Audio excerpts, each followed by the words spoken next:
Je vois beaucoup de publications en ce moment sur des personnes qui, comme moi, se plaignent de ne pas avoir encore leurs tomates. Parce que bon, il y a eu les épisodes de canicule.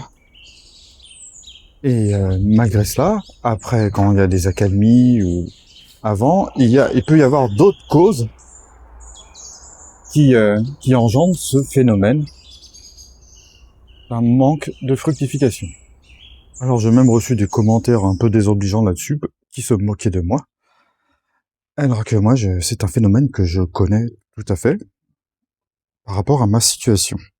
Et c'est d'autant plus frustrant quand on réussit très bien les piments, alors que les piments, c'est une culture beaucoup plus compliquée.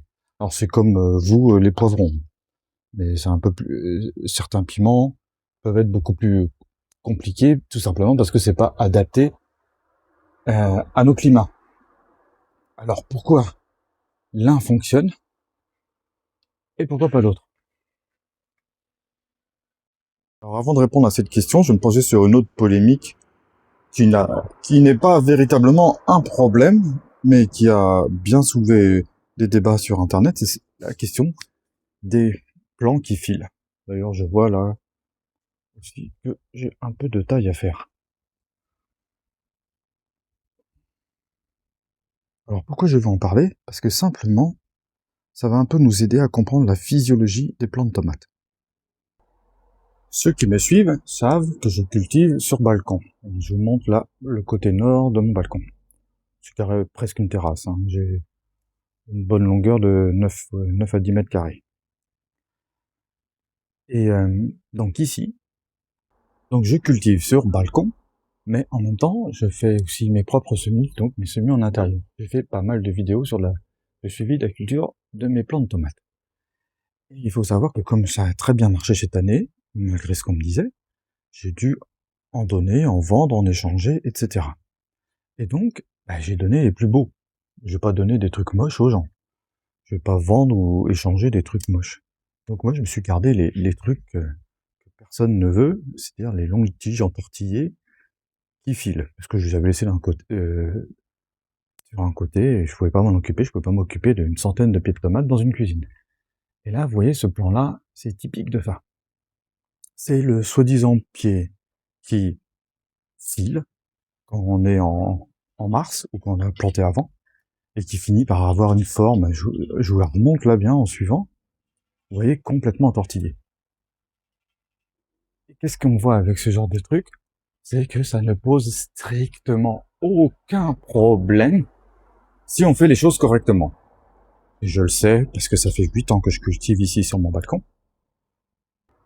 Et parce que, heureusement, je n'avais pas que des plants moches sous la main et que j'ai pu comparer, et même avec les années précédentes. Et là, je vais vous en montrer un autre.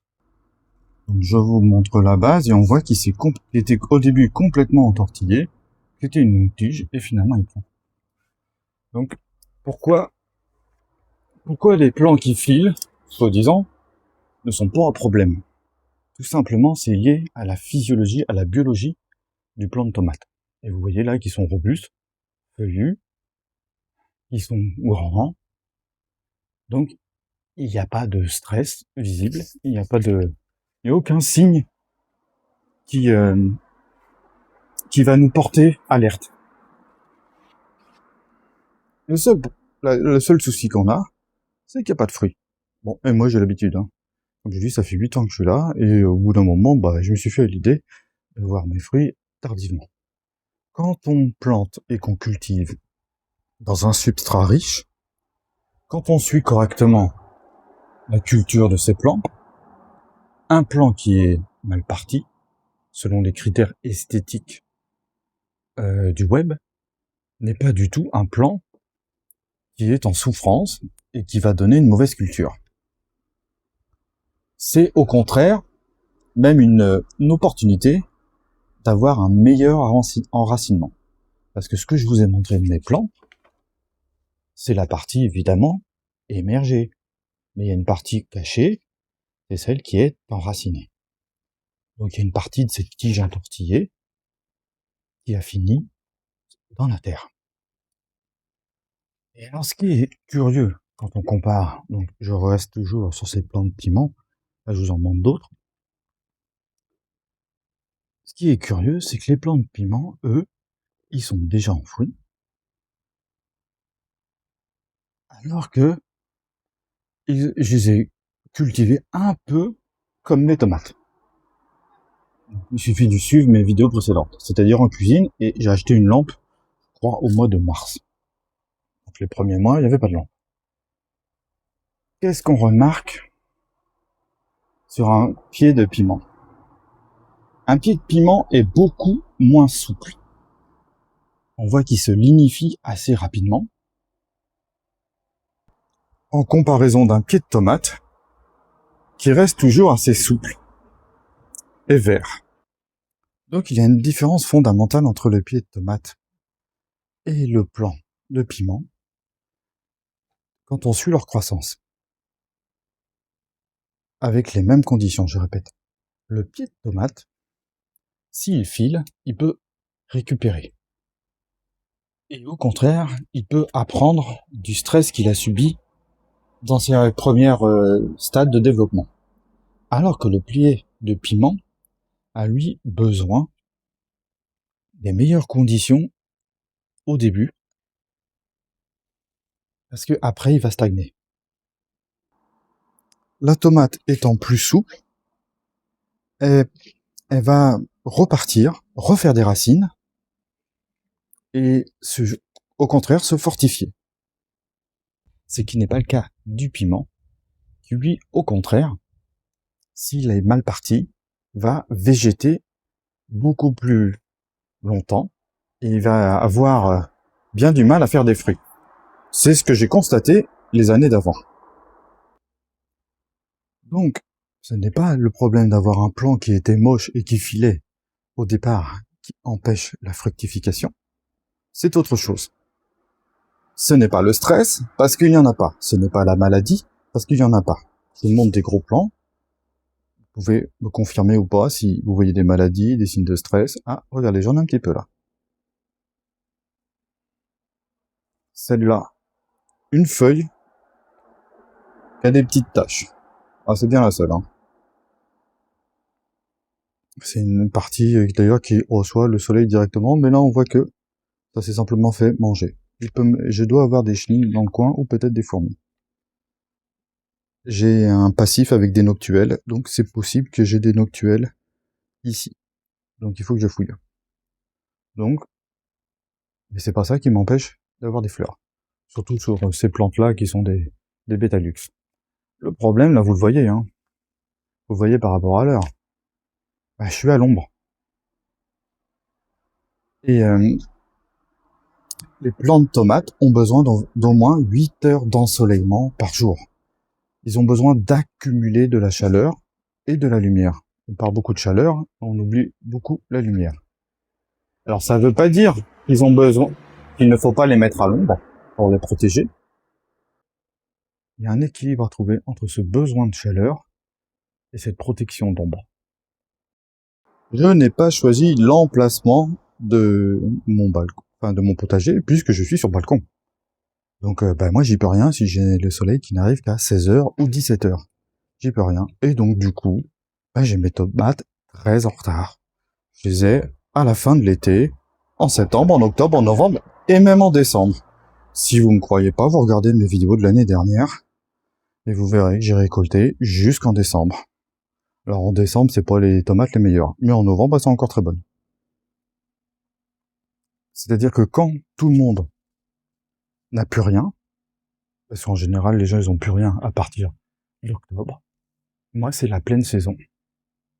Ça, c'est dû au fait que je sois à l'ombre. Donc ce n'est pas pour ça que je n'ai pas de fruits, ce n'est pas parce que il y a un problème de fertilité, il y a assez de vent, il y a eu de l'orage, ça les a secoués et tout.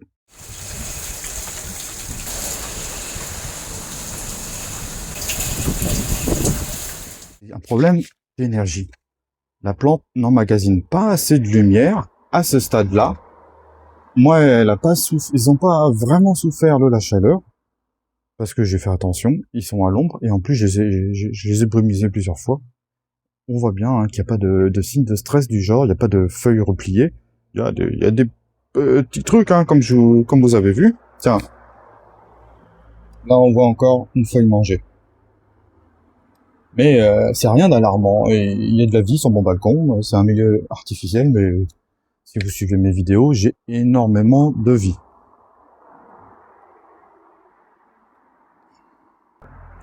Donc penser que les fleurs n'ont pas été fécondées alors que les plants de tomates comme les plants de piment sont auto-fertiles, c'est complètement idiot. Voilà, vous le voyez là, le vent. Un vent léger, mais ça suffit à féconder les fleurs. Ça suffit largement.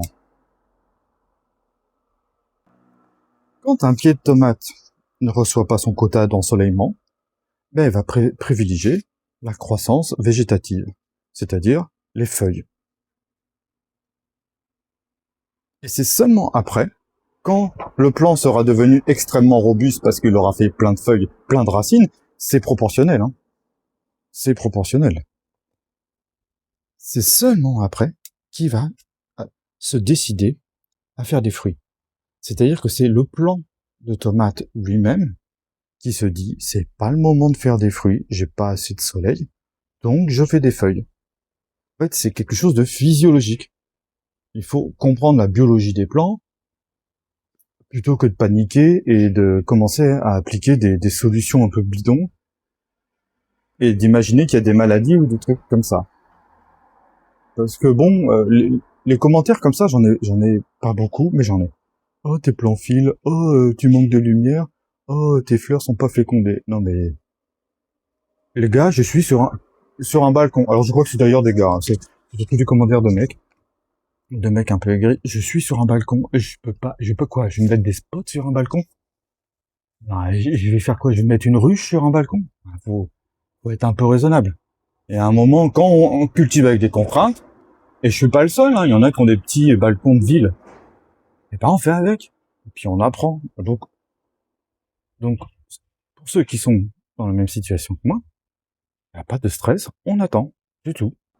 J'aimerais faire une petite remarque. En fait, quand on cultive comme ça à l'ombre, c'est vrai que c'est un problème si on est pressé pour avoir des fruits, mais c'est en même temps une solution contre la canicule.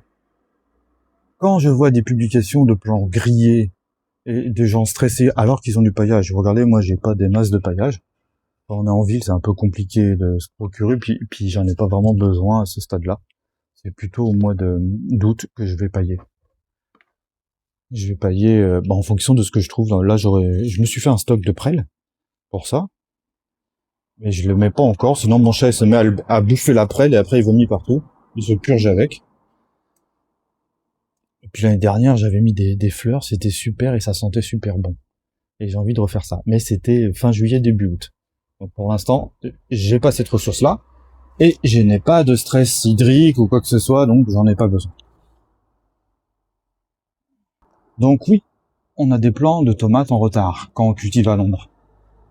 Mais donc on a des plants moins stressés et on a des plants qui vont moins faire d'évapotranspiration, donc vont moins consommer d'eau.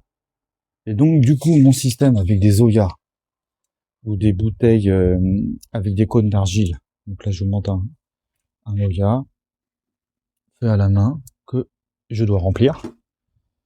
Là mes cônes d'argile, là, la bouteille est vide. Voilà.